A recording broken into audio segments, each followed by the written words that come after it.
And who's to say they ain't gonna lose again and not win a championship? We're still talking about her.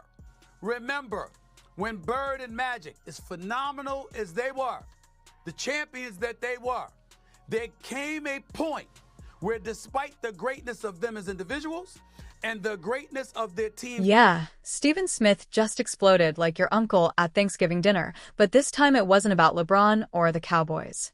Nope, it was all about Caitlin Clark possibly snatching that MVP crown as a rookie. Yep. Stephen A. went full Shakespeare meets ESPN ranting, raving, and probably sweating through his suit while making the wildest, most entertaining case ever. Buckle up, because if Caitlin's not your MVP yet, Stephen might just yell you into agreement. Stephen Smith is many things. Loud, passionate, allergic to silence, but subtle is not one of them.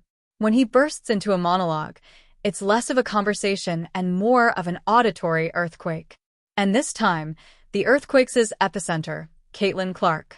Yes, the WNBA's newest walking bucket logo sniper and part-time destroyer of egos has managed to get Mr. Volume Level 100 himself to combust into verbal fireworks, explaining why she might just be the MVP this season. Now, let's be honest. Stephen doesn't just talk. No, this man performs. He doesn't sit down to discuss basketball. He takes the table hostage, yells rhetorical questions at the furniture, and throws logic around like confetti. And when Caitlin Clark entered the WNBA and started casually pulling up from a zip code next door, you just knew it was only a matter of time before Smith launched into a full-scale theatrical production about her. And boy, did he deliver. In a glorious caffeinated explosion of syllables, finger jabs, and questionable analogies, Stephen A. declared what we all already knew but were too scared to say out loud. Caitlin Clark might just be that girl.